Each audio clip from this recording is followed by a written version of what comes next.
कुछ मैं बात बता दूं आपके जहां से प्रश्न आने की संभावना कैसे होती है। तो चूंकि वर्तमान भारत में जो है जनजातीय संवर्धन का आधार लगातार जो है इकोटोन की अवस्था में है और प्रतिदिन जो है जनजातियों की स्थिति जो है डेवलपमेंट की ओर बढ़ रही है, कहीं कहीं दिनहीन की स्थिति में है, कई कई परिवर्तन के जो है आधार हो रहे हैं। और यही कारण है कि वो जनजातीय जो परिवर्तन के आधार हो रहे हैं, जिन्होंने डेवलपमेंट में अपनी जो है भूमिकाएं अदा की हैं, जिनका कुछ हिस्टोरिकल महत्व है, जिनका कुछ इकोनॉमिकल महत्व है, जिनका कंट्रीब्यूशन भारत के इकोनॉमी, भारत के सोसाइटी और भारत के आर्थिक दृष्टिकोण, खास करके अंतर्राष्ट्रीय व्यापार के दृष्टिकोण से अहम हो जाता है। साथ साथ भारत के सुदूर पहाड़ी वाले राज्य, जो दुर्गम पहाड़ी वाले क्षेत्र है, वहां पर कई ऐसी जो जनजातियां हैं, कई ऐसे ट्राइबल हैं जो अपने जीवन के स्थिरता को लेकर ही दुर्गम की स्थिति में हैं, वो अपनी अस्मिता के सवाल पर खड़े हैं और संकटग्रस्ता की स्थिति में है। तो कुछ ऐसे भी जनजातियां जो हमेशा चर्चा के विषय में रह रही हैं और हमेशा ऐसे प्रश्न आपके परीक्षा में उठा लिए जाते हैं। ठीक है, तो आप दो तीन चीजें पर याद रखेंगे। पहला, आपको करंट तथ्य पर याद रखना होगा, जहां पर कई विगत 1 साल 2 साल है ना बैक से लेकर अभी तक जो जनजातियां चर्चा में रहे हैं, चाहे उनका इकोनॉमिकल जो है इम्पैक्ट की वजह से हो, सोसाइटी ऑर्डर के कारण से हो, या फिर वो ट्रैवल अपनी जो है स्मिता को लेकर हो, अपनी स्टेबिलिटी को लेकर हो, इकोनॉमिकल फैक्टर के विभिन्न आयाम को लेकर हो, ट्रेडिंग को लेकर हो, और खास करके आर्ट एंड कल्चर कर अगर लेकर हो, तो ऐसे क्वेश्चन की महत्ता बढ़ जाती है। और विगत अगर हम एग्जाम क्वेश्चन में देखें तो 2 से 3 प्रश्न लगातार ट्रैवल से पूछे जा रहे हैं। कभी कभी ट्रैवल लॉ से भी क्वेश्चन पूछ लिए जा रहे हैं। इस प्रकार से ट्रैवल लॉ से क्वेश्चन मिलाकर 5 प्रश्न हो जाते हैं। तो याद रखेंगे कि अभी वर्तमान दृष्टिकोण से झारखंड जो है एक जनजातीय राज्य है और इस दृष्टिकोण से जनजातीय कानून, जनजातीय विकास की अवस्थाएं, उनका विभेदीकरण, उनका प्रजातीय वितरण और संपूर्ण भारत में उसका अस्तित्व और उनकी स्टेबिलिटी पर जो है प्रश्न ज्यादा बनेंगे। और पिछला जो हमारा जो सेट था, जो एग्जाम हुआ था पीजीटी का 18-17 में जो कंप्लीट हुआ था, उस सेशन में इससे 6 प्रश्न पूछे गए थे इस टॉपिक से। इस बार आपको 5 से अधिक प्रश्न पूछे जाने की संभावना है। ठीक है, तो चलिए आइए हम देखते हैं कि इसमें क्या कुछ करना है। तो हम सबसे पहले मैप में देखने का प्रयास करेंगे कि भारत में जो है कौन कौन सी प्रजातीय समूह रहती है और उनकी क्या विशेषताएं हैं, इस पर भी हम चर्चा कर लेंगे। और साथ साथ में कुछ ऐसी चीजों पर चर्चा करेंगे जो आपके एग्जाम के लिए दृष्टिकोण है। तो चलिए हर बार की तरह इस बार भी आपको सबसे पहले हम उन कंटेंट पर चर्चा करते हैं जहां से क्वेश्चन पूछे जाते हैं। तो यहां से सबसे पहले इस टॉपिक से 5 से लेकर 6 प्रश्न की संभावना रहती है। तो question number of 5 and 6 every exams, specially TGT, PGT, net, JRF, इस प्रकार के जितने सारे एग्जाम में शिक्षक वाले, सभी में 5 से 6 प्रश्नों की संभावना हमेशा बनी रहती है। अगर हम इसके दृष्टिकोण से आधार पर देखें तो इन क्वेश्चन के सिवा का मोड क्या होगा, इस पर भी हम चर्चा करते हैं कि हमेशा क्वेश्चन का मोड क्या होता है, और तभी हम आगे आप पकड़ पाएंगे कि हम आखिर पढ़ेंगे कैसे, है ना। तो देखिए क्वेश्चन जो है वो हमेशा 3 मोड पर इसमें होता है। जो पहला मोड होता है हमारा करंट अफेयर्स आधार होता है ना, एक करंट अफेयर्स आधार होता है। और ये जो करंट अफेयर्स का आधार जो होता है ये किसी भी रीजन से, आपको याद रखना है, economical, art and culture, society, trend order, या फिर ट्रेडिंग के वजह से, या फिर दूसरे कई पॉलिटिकल इशू को लेकर, किसी भी डिस्प्यूट को लेकर अगर वह जनजाति चर्चा में रही है, तो या फिर वहां से कोई फेस्टिवल हुआ है जैसे यामजीलांग, तिंगोंग, या फिर डॉन जिदेराई जो पूर्वोत्तर भारत अरुणाचल प्रदेश का महत्वपूर्ण त्योहार है, या नवाखानी बात कर दें जो झारखंड का महत्वपूर्ण त्योहार है, पोंगल की बात करें जहां पर फसल कटाई के दौरान जनजातियों द्वारा मनाया जाता है तमिलनाडु में। तो ऐसे कुछ जो ट्राइबल फेस्टिवल को लेकर भी कह सकते हैं हम, जो चर्चा में हमेशा रहती है, यानी वो करंट अफेयर्स का आधार होता है। जिस साल कई ऐसे, अगर हम उदाहरण लिख लें तो ट्राइबल का एक ट्रेडिशन है कि जनी शिकार, आप लोगों ने सुना होगा जनी शिकार, वो प्रथम जो है 11 वर्ष के बाद 12वें वर्ष के प्रारंभ में मनाई जाती है। जब भी भारत सरकार की अगर बात करें तो इस जनी शिकार के जो है इस पर प्रतिबंध लगाने की बात कही थी, लेकिन 2019 में, सन 2019 में सरकार ने ट्राइबल जो है रिलीफ के तहत इसको छोड़ दिया। उसका आधार ये था कि कुछ ट्राइबल जो आधार है जो चलते रहने चाहिए, उनका ट्रेडिशन है, उनकी पहचान है, उनका जो अपना स्टेबिलिटी का आधार है, उनका आइडेंटिफिकेशन है, और इस आधार पर छोड़ दिया गया। हालांकि आज भी जंगली जीवों का शिकार करना में तो मना ही है, लेकिन ट्रेडिशन फॉलो करने के लिए कुछ छोटे मोटे बकरी या फिर मुर्गे इस प्रकार के जो पालतू जीव हैं जिसका जो है छूट दिया गया है मांस का जो है सेवन करने के लिए, तो उनका शिकार कर ये जो है ट्रेडिशन भी बचा लेते हैं, और दूसरी तरफ जो है ये हमेशा चर्चा में रहते हैं, खास करके उस वर्ष जिस वर्ष जो है जिस जनजाति के द्वारा यह जनी शिकार प्रथा की जा रही है। तो इस प्रकार से जो है क्वेश्चन रहते हैं मोड, यानी करंट अफेयर्स पे आपको गौर करना होगा कि विगत 2 वर्षों में भारत की कौन कौन सी जनजातियां जो है चर्चा में रही हैं, आप इसकी सूची बना लें, है ना। इसकी आप क्या करें, एक सूची बना लें, एक टेबल बना लें, और उसको क्रमवार आप कंप्लीट कर लें, ठीक है। एक पहला आधार रहता है जो करंट अफेयर, दूसरा जो होता है मेजर जो है आइडेंटिफिकेशन से होता है ना, मेजर आइडेंटिटी से होता है, इनकी पहचान से होता है। हर जनजातीय या प्रजातीय समूह की अपनी कुछ विशेषताएं होती हैं, और वह हमेशा अपनी विशेषताओं के कारण ही चर्चा में रहते हैं। तो कुछ ऐसी जनजातियां से भी प्रश्न लगातार पूछ लिए जाते हैं। और तीसरा इसका क्वेश्चन का आधार होता है कि अगर मतलब अंतरराष्ट्रीय स्तर पर, राष्ट्रीय या अंतरराष्ट्रीय स्तर पर कई जनजातियां जो है अगर संकट प्राय की स्थिति में है ना, या फिर किसी बात को लेकर वो चर्चा में रही हैं, ये करंट अफेयर्स का ही आधार है। लेकिन जनरली इसके विशेषताओं से, इनके कुछ महत्वपूर्ण जो इनकी जो है संस्थान ये इंस्टीट्यूशन भी स्थापित करते हैं, यानी इनकी व्यवस्था होती है, तो इन व्यवस्थाओं से भी क्वेश्चन पूछे जाते हैं, जहां पर इनकी सोसाइटी ऑर्डर किस प्रकार से जो है मूव करती है स्टेबिलिटी को लेकर, वहां से भी क्वेश्चन होते हैं। तो कुल मिलाकर इन तो तीनों खंड से क्वेश्चन पूछे जाते हैं। प्रश्नों की संख्या 5 या 6 तक हो सकती है। तो चलिए अब हम लोग स्टार्ट करते हैं और देखने का प्रयास करते हैं कि क्या कुछ पढ़ना है। तो आइए, भारत में प्रजातियों का वितरण। देखिए, भारत में कुल, यहाँ पर आप देख पा रहे हैं, भारत में कुल प्रजातियों की जो है अगर चर्चा करें तो कुल जो है 9 प्रकार की प्रजातियां भारत में समान रूप से पाई जाती हैं, जिसको हम क्रमवार देखने का प्रयास करेंगे। जिसमें महत्वपूर्ण एक नंबर 1 निग्रोटी, आप देख रहे हैं नंबर 1 है निग्रोटी। आप क्रम में यहां देख सकते हैं कि नंबर 1 जो निग्रोटी है, यह क्वेश्चन में पूछा जा चुका है कि भारत में निग्रोटी प्रजाति के समुदाय भारत में कहां रहते हैं, तो ये है अंडमान निकोबार में। अगर विशेषताओं की बात करें तो अंडमान में हमेशा 2 क्वेश्चन हमेशा रहा है। एक अमेरिकी पत्रकार को जब 2020 में हत्या कर दी गई, वो हत्या करने वाली जनजाति थी, वो थी जारवा, ठीक है। एक पहली बात।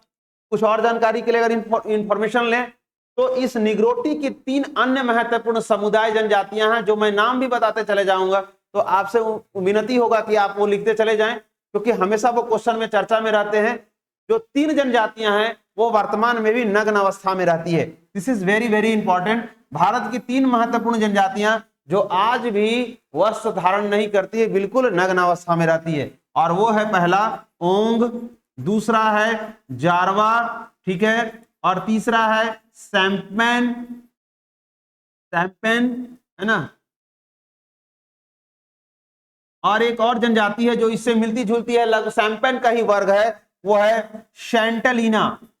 सेंटलिना, ये क्वेश्चन पिछला बार पूछा गया है दिल्ली में कि सेंटलिना किसका वर्ग है, तो याद रखिएगा सैम्पेन का है। और एक और महत्वपूर्ण बात अगर पूछा जाए कि इसमें जो है वह निग्रोटी समुदाय में कौन आता है, एक में क्वेश्चन था, तो ऐसे क्वेश्चन बन जाएगा कि निग्रोटी समुदाय में आने वाले महत्वपूर्ण जनजातियां यही हैं, जिसमें ओंग है, जारवा है, सेंटलिना है और सैम्पेन है। ये 4 जनजातियां। जारवा जनजाति है जो चर्चा में रही थी जब अमेरिकी पत्रकार को जो उन्होंने तीर से मारकर हत्या कर दी, ठीक है। एक्चुअली अमेरिकी पत्रकार कुछ अपनी न्यूज कवर करने के लिए उनसे जो है फोटो लेने गया, तो उनके द्वारा जवाबी हमले कार्रवाई की गई, जिसमें वो मारा गया। मैं पुनः लिख दे रहा हूं, लिख लें आप, ओंग, जारवा, सेंटलिना और सैम्पेन, है ना। ये 4 लिख लें। ये 4 जो है समुदाय निग्रोटी के आते हैं। तो हमने पहला देख लिया डिटेल्स, कहां रहते हैं भारत में, कहां स्टेबिलिटी है, ये भी देख लिया हमने। और यह भी देख लिया कि यह ऐसी जनजाति है जो नग्न अवस्था में पाई जाती है। यह भी पूछेगा कि वर्तमान में नग्न अवस्था में पाई जाने वाले भारत की जनजाति कहाँ निवास करती है, तो को याद रखना है अंडमान निकोबार। कई बार अगर क्वेश्चन ऐसे पूछ दे कि अंडमान का कौन सा भाग, तो अंडमान के भी अलग अलग भाग है, तो याद रखना है आपको दक्षिणी अंडमान में ये ज्यादा पाए जाते हैं। ठीक है, दक्षिणी अंडमान।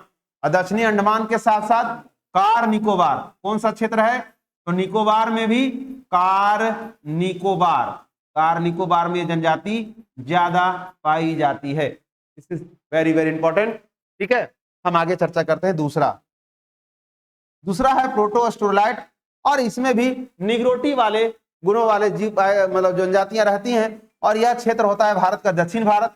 और दक्षिण भारत के कुछ महत्वपूर्ण राज्य, अगर राज्यों के चर्चा में हम करें तो नंबर 1 केरला, ये जो क्षेत्र देख रहे हैं ये है केरला यहाँ पर। दूसरा है तमिलनाडु, और तीसरा है कर्नाटक, और आंध्र प्रदेश के दक्षिणी तट। यानी कि इसमें 3 महत्वपूर्ण है, चौथा है आंध्र प्रदेश। 4 राज्य जहां पर जो है प्रोटोस्टोलाइट निग्रोटी की जनजाति पाई जाती है। हम यहाँ लिखते चले जाएंगे, तो जो विद्यार्थी पेन कॉपी अपने हाथ में रखे हुए हैं उसको नोट करते चले जाएं। ठीक है, नंबर 1 का तो मैं वहां लिख दिया हूं। नंबर टू में जो है प्रोटोस्टोलाइट और निग्रोटी वाली जनजातियां हैं भारत के 4 राज्य स्पेशली। 1 नंबर केरला, नंबर दूसरा में हम बात करें तो तमिलनाडु, नंबर तीसरा बात करें तो आंध्र प्रदेश, और चौथा कर्नाटका। ये 4 जगह जो है 4 राज्यों में इसकी स्थिति पाई जाती है। यहां से भी क्वेश्चन पूछा जाता है कि भारत में कौन सा जो है राज्य है जहां पर प्रोटोस्टोलाइट निग्रोटी प्रजाति पाई जाती है, तो आपके पास आंसर होना चाहिए। ऑप्शन में देख लीजिएगा केरला होगा, या ऑप्शन में दूसरा हो सकता है तमिलनाडु होगा। जैसे हम ये क्वेश्चन तुरंत लिखते हैं, क्वेश्चन यहां लिख लीजिए, निम्न में से भारत के किस राज्य में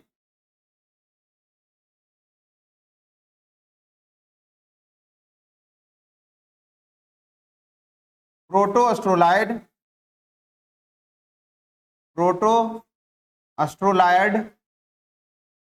निग्रोटी प्रजातीय समूह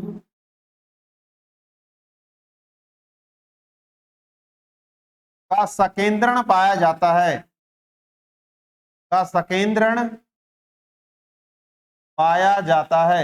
this is very very important.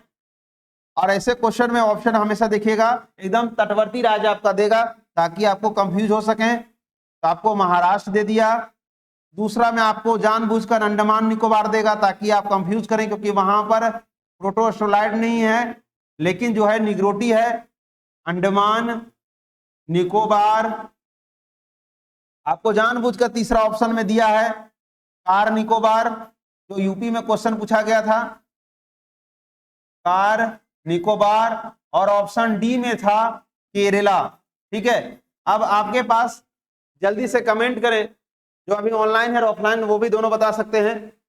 ठीक है, ये कमेंट कर सकते हैं कि इसमें कोई आंसर कौन सा होगा, जल्दी फटाक से कमेंट करें। बिल्कुल सही पूजा हेम्ब्रम, नहीं जी आपने ध्यान नहीं दिया, मैंने कहा था 4 डिस्ट्रिक्ट देख लीजिए, मैंने कहा कर्नाटका, आंध्र प्रदेश, केरला और तमिलनाडु। और चंदा कुमारी जीडी बिल्कुल सही। पूजा हेम्ब्रम जी क्वेश्चन पर ध्यान दीजिए, देखिए यहां पर लिखा हुआ है केरला, तमिलनाडु, आंध्र प्रदेश और कर्नाटका। केवल ये 4 जिले हैं जहां पर जो है प्रोटोस्टोलाइड निग्रोटी प्रजातीय समूह पाई जा रही है। ठीक है, प्रोटोस्टोलाइड निग्रोटी प्रजातीय समूह वो पाई जा रही है 4 राज्यों में। तो 4 राज्यों में ऑप्शन केवल केरला है। अगर निग्रोटी केवल होता, यहां पर अगर केवल प्रोटोस्टोलाइड ना होकर केवल अगर निग्रोटी होता तब आंसर अंडमान निकोबार होता, और अंडमान निकोबार भी नहीं होता, क्या होता, कार निकोबार होता, क्योंकि स्पेशली कार निकोबार में वो प्रजाति पाई जाती है। तो ऐसे क्वेश्चन में कई बार 2-3 प्रश्न लगेगा कि सभी सही है, लेकिन मोस्ट ऑफ दी जो आंसर राइट होगा उसी को चूज करना है। अगर मान लीजिए इसी क्वेश्चन को हम पलट दें और केवल प्रोटोस्टोलाइड मिटा दें यहां पर, तो निग्रोटी का आंसर अंडमान निकोबार ना होकर क्या होगा, कार निकोबार। अगर ये क्वेश्चन लिख लिए होंगे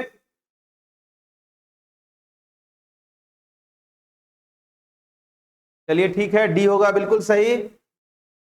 अब देखिए, मान लीजिए सेम क्वेश्चन है, अब सेम क्वेश्चन में हम थोड़ा सा चेंज कर रहे हैं। अब आंसर बताइएगा आपका कौन होगा, ठीक है? अभी आप लोग बताइए, कमेंट करिए।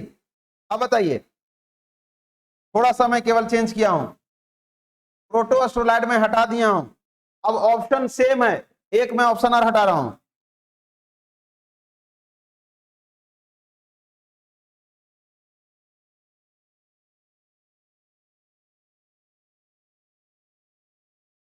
दूसरा कोई ऑप्शन है ये।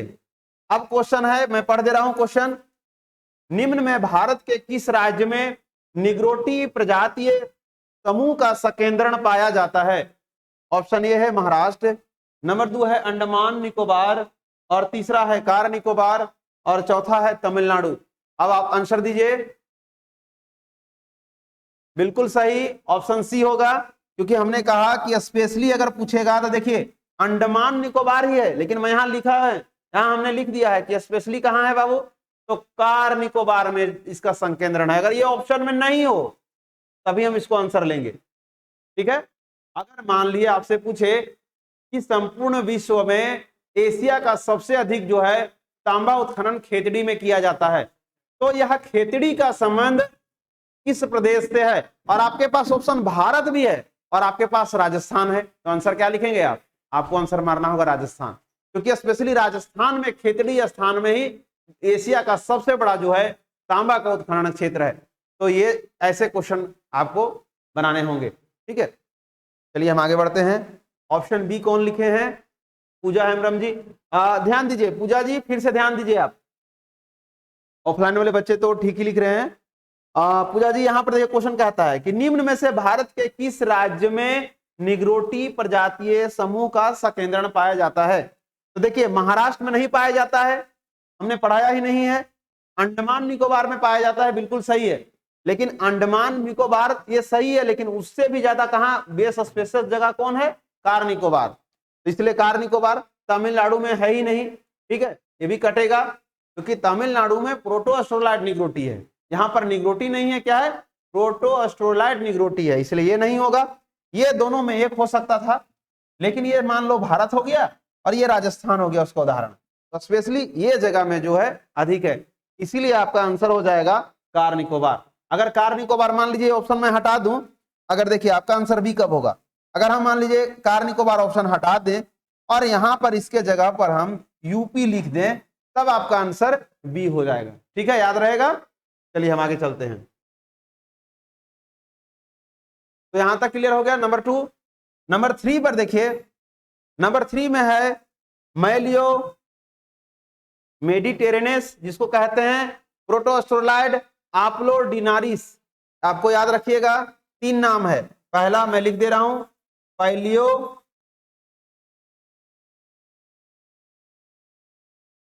मेडिटेरेनस, एक ये नाम है। अगर ये नहीं लिखा होगा तो आपका लिखा हो सकता है प्रोटो अस्ट्रोलायड आल्पो डिनारिस।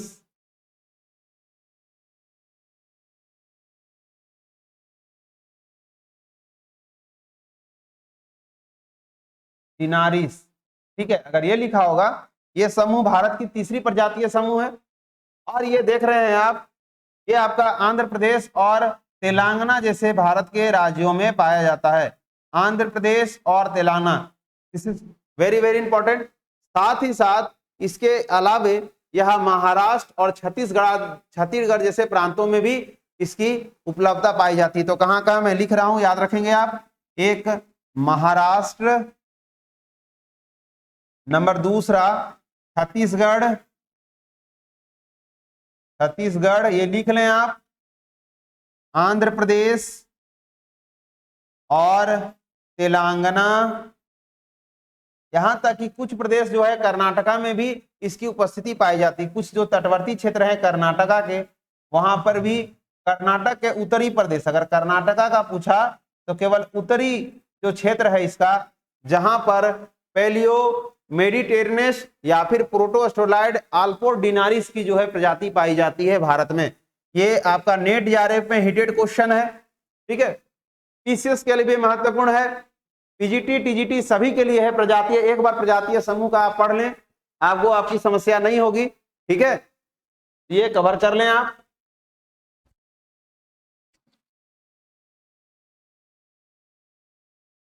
आगे हम चर्चा करते हैं तीसरा पर।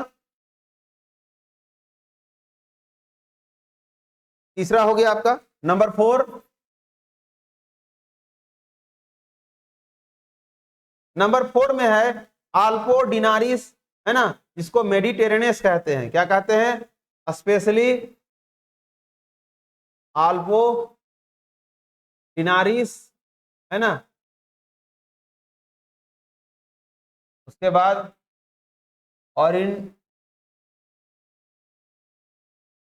ओरिएंटोस, मेडिटेरेनियस, ये तीन जो है नाम से भारत में चौथा प्रजातीय समूह है।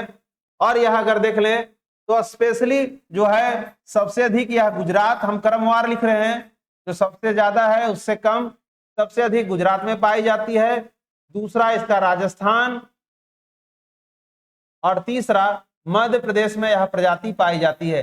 भारत के 3 राज्य में यह प्रजाति पाई जाती है, मेडिटेरेनियस या ऑन्टिनोस। ठीक है, गुजरात, राजस्थान और मध्य प्रदेश।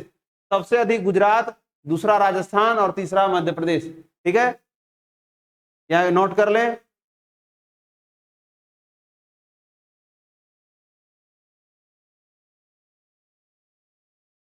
नेक्स्ट हम 5वीं जनजाति पर चर्चा करेंगे कि 5वां कौन सा है।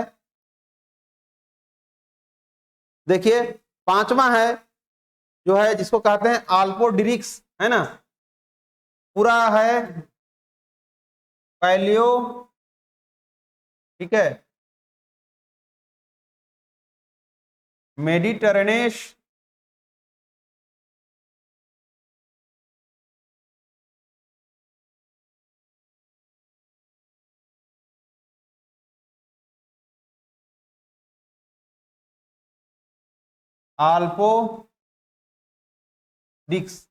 आल्पोडिक्स ये है। अगर यह जनजाति 5वां की बात करें कि भारत के किन किन प्रांतों में है, तो ऑप्शन में आती है चौथा वाली है ना, ये चौथा प्रकार की जनजाति है। यहां तक है नंबर 4। ठीक है, चौथा, ये नंबर 1 था, दूसरी जनजाति थी, यहां तक तीसरी। ठीक है, जो यहां से लेकर जो है यहां तक के भाग में पाई जा रही है।